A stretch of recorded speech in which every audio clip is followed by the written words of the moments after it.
Oh, hey there. Just thought I'd check in and say hello. And today I thought it'd be kind of cool to just get into something that I've been interested in recently. And I think it's something that's actually really applicable and relevant to actually many of our lives, most of our lives, all of our lives. And this is something that I think could be helpful in further understanding ourselves and also our relationships with other people. And this is actually, I'm going to be talking about something called the Enneagram.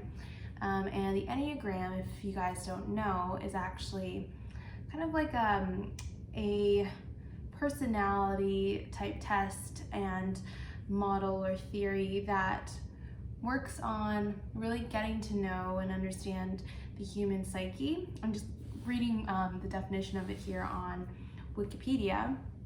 So it says, the Enneagram of Personality, or simply the Enneagram, is a model of the human psyche which is principally understood and taught as a typology of 9 interconnected personality types. So yeah, I've really been interested in, I think, personality types and psychology of them for the past few years. I first was kind of introduced to personality types through the Myers-Briggs personality type test a few years ago, which I also find really interesting. And that one's composed of, I believe it's 16 different personalities. And well, that one is really great and also very, I think, revelatory and insightful. I don't know, when I've taken a closer look at the Enneagram types, I think there's really I really believe what it has to say, and I think it's really grounded in more useful, more practical, psychology-based approaches and assumptions, I think. So basically, the Enneagram is broken down into 9 different personality types that are actually all, as I mentioned, interconnected to one another. And it's interesting because I believe I've read a few books on the Enneagram, and I've read that we are all, each one of us, have different elements of these different 9 personality types. However, of course, we will be drawn to individually our own dominant personality type out of the 9. And then there's things like wings, which I still need to kind of further understand. But for now, we're going to focus on what the different Enneagram types are and how they're different, and which one maybe perhaps after hearing this you might think that you are. And you can even take personality tests. But I think when you listen to the different types, it's kind of easy to see which one you most identify with yourself just based on hearing the description. So I think also what's interesting about the Enneagram type, before we dive into it, is that each one you learn about their core motivations and their core fears. So it's really understanding why people do the things that they do, what are their inner motivations and agendas, what is it that makes them tick, and yeah, so there's a lot of books on it, and I will have to show you some that are really, really helpful and some that have been super enlightening to me. So let me just grab them and I will be right back.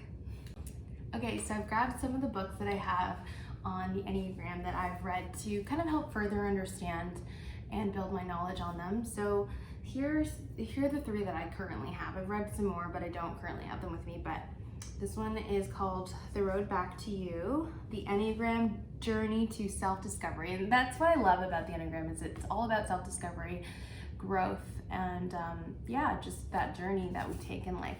So this one is by Ian Morgan Crone and Susan Stable. So there's this one, which kind of breaks down each and every Enneagram type. And then they actually wrote a follow-up, or actually Suzanne Stable, one of the authors of this book, wrote a follow-up called The Path Between Us. And this one is called The Path Between Us, an Enneagram Journey to Healthy Relationships. So this one's also a really good one.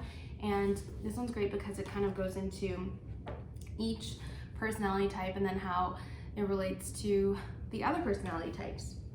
And then the most recent one that I got as well was is called The Enneagram in Love, and this one is by Stephanie Barron Hall. It's a roadmap for building and strengthening romantic relationships. So I really liked this one as well because it's similar to The Path Between Us in that it talks about the different relationships between they pair the different Enneagram types together, but more so it focuses on the romantic relationships and how we can understand what makes each Enneagram type feel fulfilled, feel triggered in relationships, things like that, what they're looking for in terms of receiving and giving love. So very interesting books. Yeah, and if you are someone who is of faith, I also find that the Enneagram is really good about connecting it back to our faith and our relationship with God as well. So there's also that side of it, which is really great. So I will, without further ado, get into the 9 different personality types for those of you who don't know it or for those of you who need a refresher on it. So let's start. All right, so type 1 is Be Perfectionist. So based on what this book says, The Road Back to You, type 1 is ethical, dedicated, and reliable. They are motivated by a desire to live the right way, improve the world, and avoid fault and blame. So this is that person in your life, maybe it's you, who has always kind of been someone who has a very strong moral compass, like inner moral compass that they abide by and stick to.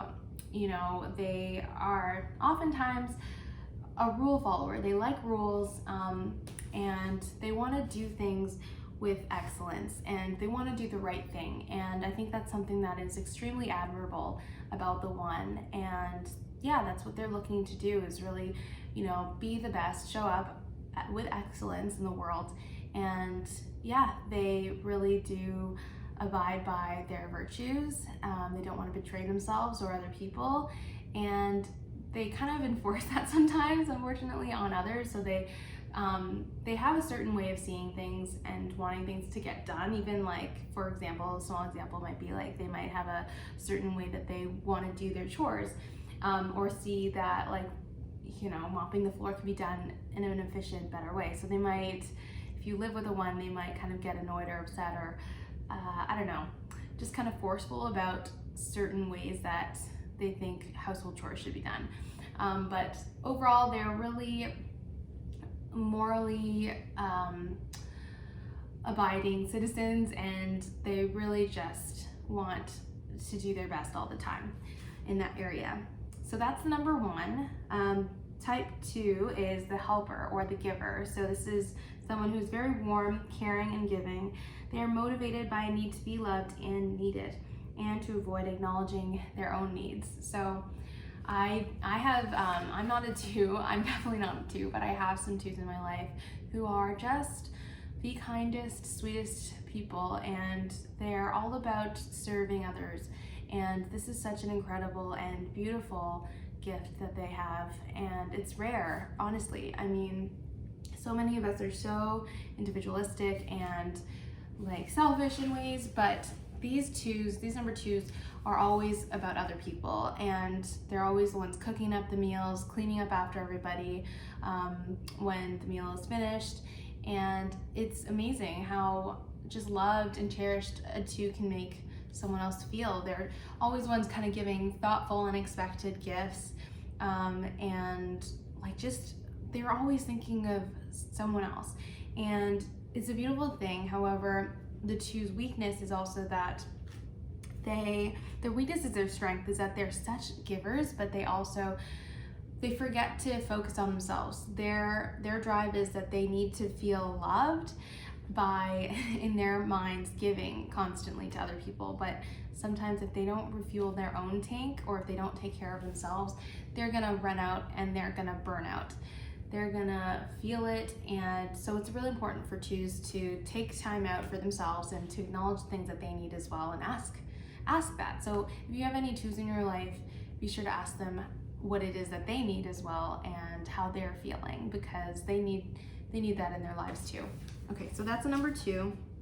Number 3 is the performer. So that's someone who is success-oriented, image conscious, and wired for productivity. They are motivated by a need to be, or appear to be, successful and to avoid failure.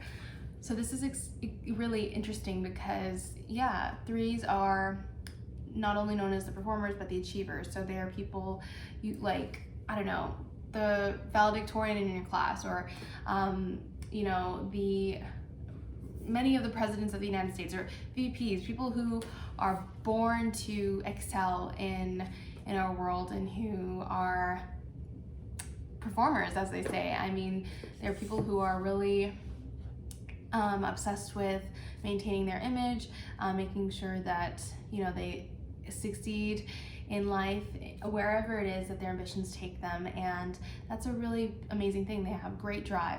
But the thing about this is that they feel like they need to be loved by people based on their appearance and based on the things that they achieve. And so they also need to realize that they don't always need to be doing things to be seen as acceptable or loved by themselves or by society, that they are already worthy and valued just as they are without doing anything, and that they can take breaks sometimes too. They're always ones who are working and kind of trying to outperform themselves even and other people. So it's good for number 3s to take a break every once in a while and realize that, just to get some perspective. Okay, moving on, type 4s, the individualist romantics. Okay, so these are the creative, sensitive, and moody types. They are motivated by a need to be understood and to experience their oversized feelings and avoid being ordinary. So, for me, I am actually type 4, so I relate to this hard. And it's interesting, when you find your type, you're going to feel like such a mix of feelings. You're going to feel both seen, but then also kind of like this icky feeling, like, oh my gosh, I've been found out, like this is me to a T. And it's a good thing. That's how I feel when I hear, you know, the personality type of a 4. And 4s are beautiful, creative, artistic people in so many senses. They seek beauty and meaning in life, and they're always on this constant search for self-identity and growth. And I think I'm always on that journey. And they are deeply intuitive people. They're feelers. Okay, I did want to mention the 9 personality types are broken down into 3 sets of types. So I think it goes types 2 to 4 are the heart-focused personality types, and then I believe 5 to 8 are the head-thinking types, and then 9. Maybe I'm messing this up. I'm gonna have to look at that again. But 6 to 8 are the head thinking types, and then 9 to 1 or something are the thinking types. Anyhow, or the gut feeling types. But anyhow, my point is, I will fix that later, but number 4s are very heart driven. So they're very much in their feelings and can be super emotional and overly so sometimes, and they might ruminate in their feelings a little bit too long. So there's that. Not good. They need to get in control of their emotions and also realize they tend to focus on what's missing in life, and they compare their lives to other people's. And we need to remember as 4s that we are significant, we are already worthy and valid. We don't need to constantly prove ourselves to ourselves or other people based on, you know, certain internal or external factors. We're all on our own journeys, and that is, you know, such a beautiful thing. So it's all good. All right, and what else? Number 5s.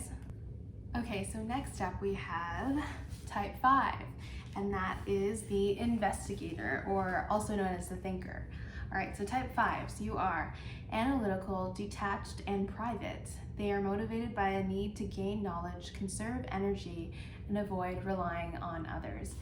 All right, so if you have a type 5 in your life, or you are a type 5, you're someone who always wants to do their research about things, who is super brainy and intellectual, cerebral. You're always looking to just learn new things about the world. You have this insatiable curiosity and desire for knowledge, and I think that's a really amazing and wonderful, beautiful thing, just to constantly want to be learning and growing. Number fives are, they often seem a bit withdrawn, because they tend to just want to think and process things to themselves. They want to do their research and their homework about, any given topic. So they often tend to have a lot of different hobbies, or things that they're passionate and interested in. But they also they want to know all the answers. They don't want to, as the text has mentioned, they don't want to rely too much on anyone else. But that doesn't mean that you can't get close to a five. Once fives really get to know you and you get to know them, they can be, so I've read, and I've experienced it myself with fives in my life, they can be super loyal and dedicated and committed to you, in relationship or in friendship. So fives are really great. All right, type 6, this is the Loyalist. So Loyalists are committed, practical, and witty, and they are worst case scenario thinkers who are motivated by fear and the need for security. So type 6s are really great people. They're so sweet. They're very loyal, as the title name says, and they really are looking for people who make them feel safe, comforted, and secure. They're also people who are at times a bit skeptical because they're looking to just ensure that they are in a safe situation with people that they surround themselves with and situations that they put themselves in.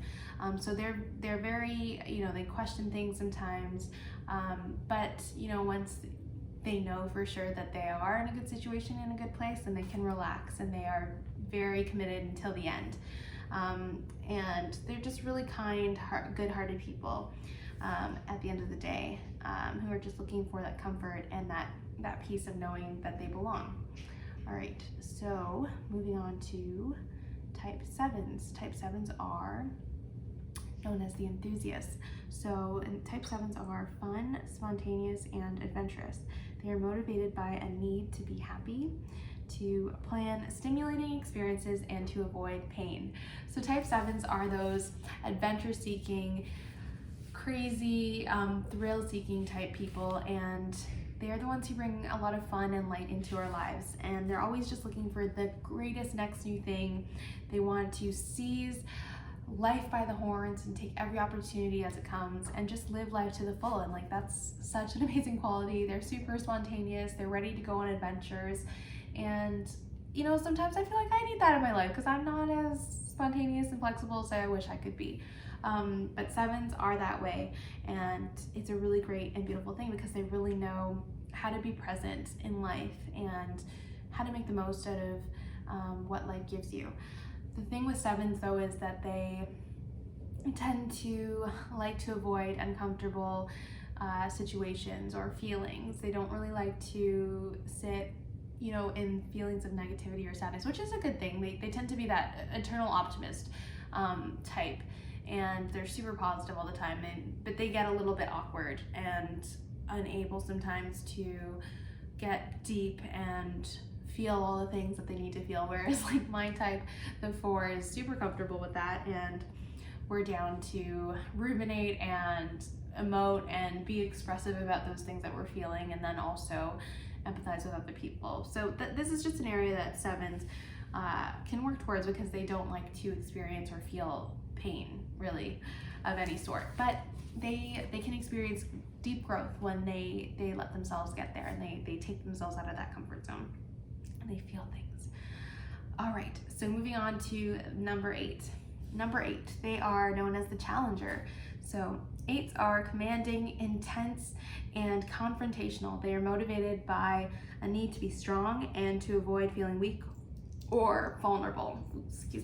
So 8s are also known as the aggressor kind of in a way, and they're not necessarily always super aggressive, but they just have this fire inside of them. They're just super bold, brazen type of personalities. They tend to be leaders in their own right. They want to forge their own paths, and kind of question things in society, things that they don't agree with.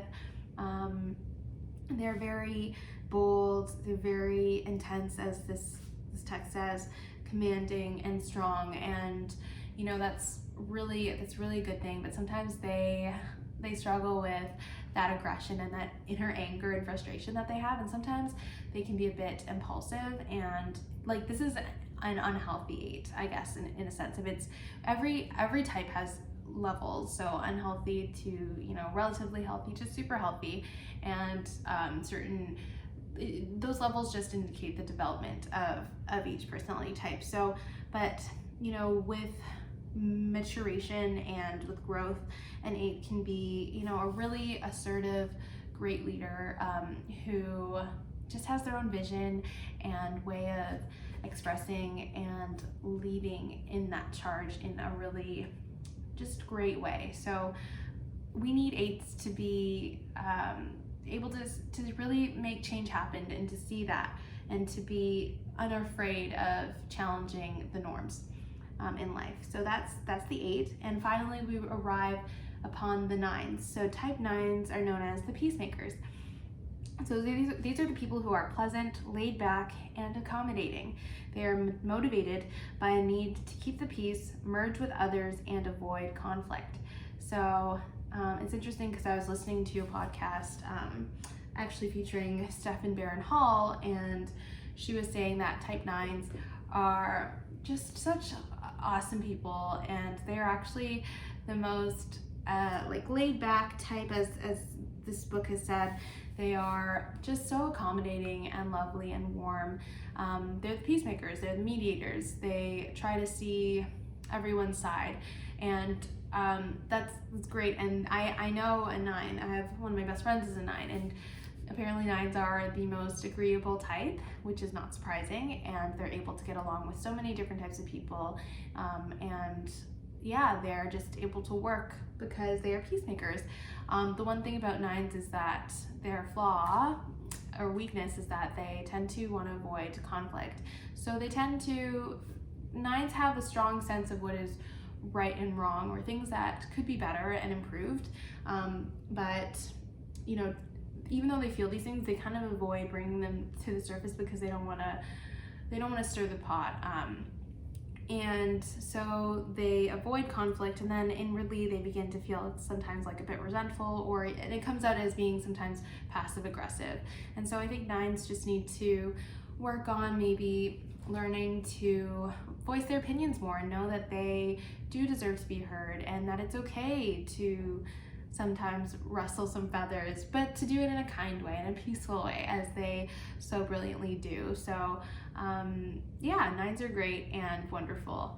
So yeah, those are the 9 types, and it's just really interesting to learn more and dig deeper, like into each one, and to see your personality type being reflected there, and also the personality types of people in your lives, and just understanding one another better. I think that's what it's all about, and just really reflecting upon areas of strength and also areas of weakness, so that we can grow and become the healthiest versions of who we're meant to be. So that's why I love the Enneagram. I think it's just so deep and so reflective of, you know, the realities of our different states and who we are, and it really helps us to become hopefully the best versions of ourselves along the way, if we're open to it and if we're willing to do that work. So it's a really great self-assessment tool that can be a little bit like self-indulgent to some degree, but I kind of love that stuff, and I think it's indulgent in